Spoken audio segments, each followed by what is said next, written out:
Hello, it's Jennifer from heysealemon. I have received a lot of comments over the years asking about a junk journal, so I thought it'd be a good time to make a video about it. If you're new to a junk journal, don't worry, I am too, so let's explore this together. So what's a junk journal?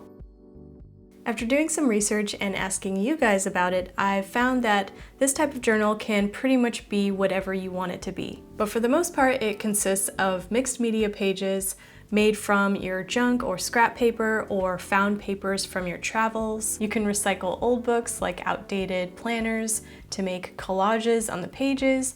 You can make a collage of memories, journal entries, poetry, draw in it, really whatever you want. As a beginner to this junk journal concept, I kind of like the idea of repurposing paper to experiment on. It's almost less intimidating because you don't have to really worry about keeping a tidy journal because it's already considered junk, so you could just go crazy in it.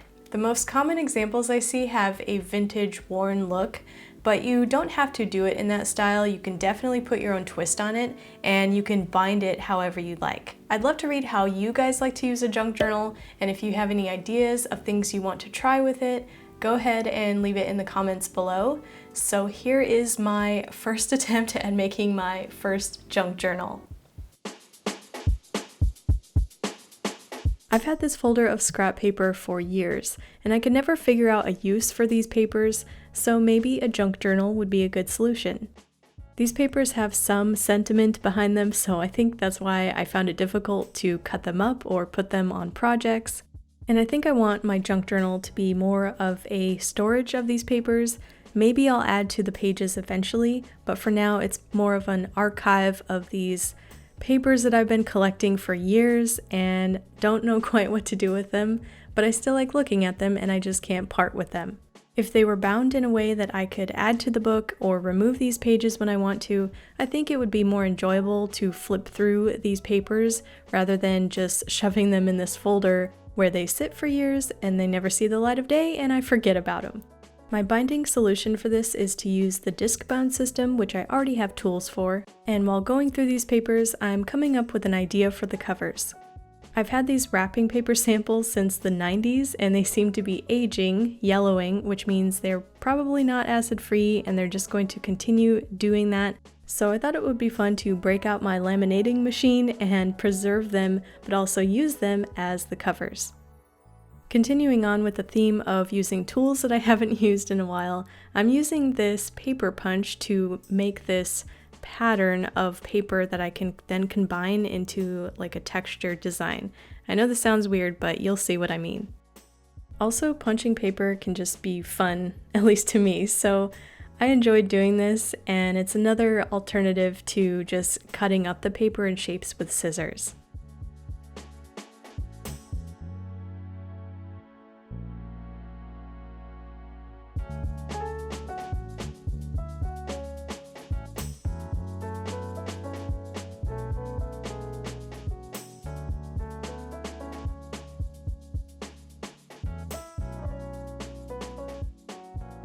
Though I did use scissors to cut up the leftover paper to make the most of it, and throughout this process I don't want to add any new material. I decided I'd like to use as much of the scrap paper from that folder as I can.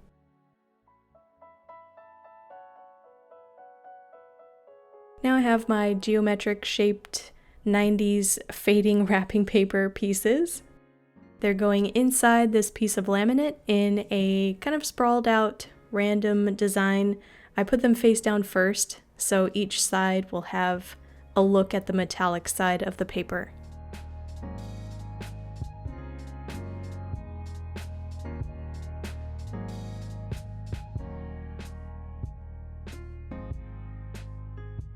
And through the laminating machine they go.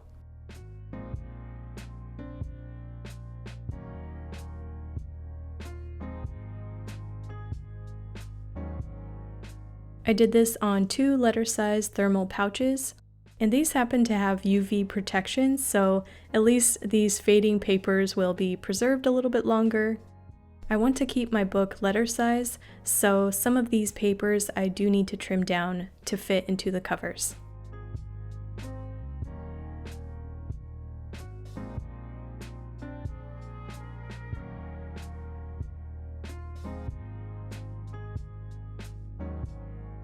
Okay, now for the binding. The next machine up is my disc hole punch.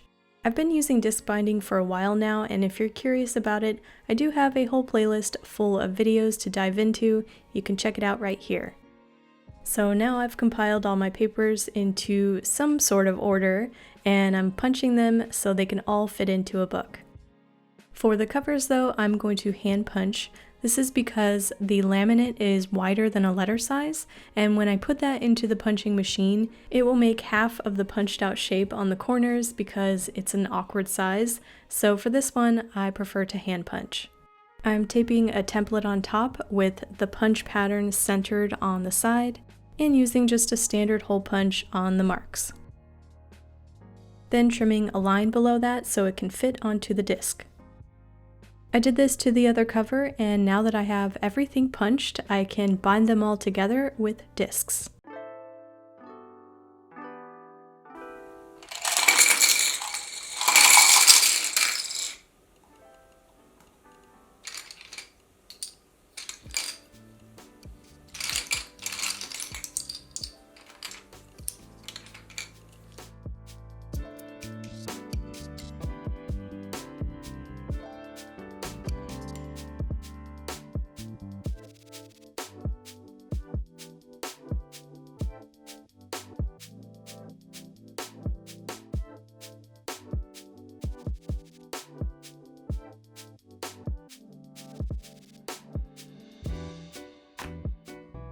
For those who like to add dimension to your pages, disc binding can actually be a good solution because it compensates for that bulk. There's enough room left over to add stuff to your pages, so your journal won't fan out.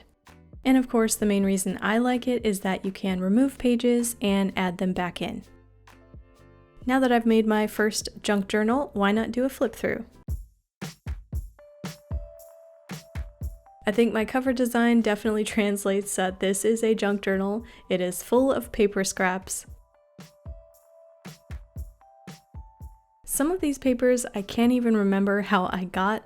Some are from when I was a design student. We had to do a lot of book projects, so I have a lot of leftover paper. I did sort of a stair-step or tier layout with these scraps. And most of these are leftover scraps from cutting end pages for bookbinding. This lavender color paper here is probably the oldest one I have. It looks plain, but I can't part with it because it came from a paper sample I got when I was a kid. Fun fact, when I was a kid, my dad was a truck driver for a paper company. So he would bring home a lot of swatch books or paper samples that were otherwise going to be thrown out. And me being an artsy kid who ended up being a paper hoarder welcomed any extra paper samples. These would include wrapping paper, which is what you see here. They have design numbers on them so clients or customers can tell them which pattern they want to purchase. A lot of these were too delicate or thin to actually use in book projects, so again, I didn't know what to do with these and they just stayed in that folder. Later into my graphic design career, I had to work with a lot of printers, which meant more paper samples coming my way. Some clients want their work to be on interesting paper and stand out. This paper has seeds in it. I'm not sure what it was used for, but my last job was throwing it away. So I grabbed it, and I still have it. These next pages aren't as interesting, but I kept them in here in case I want to experiment on them. More Victorian design type paper, which I didn't have a lot of projects for, so I still have it. I have some gold, again, kind of flourishy, Victorian looking paper. These next pages are from car model magazines from the 50s or 60s, and turns out my dad's a little bit of a paper hoarder as well. He likes to hoard these vintage magazines from his childhood. He, I think, was throwing this one away, so Dad, if you're watching this, yes, you gave this to me and I still have it.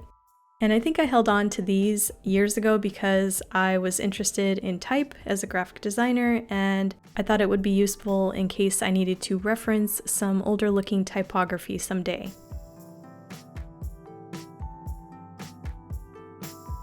More interesting textured paper.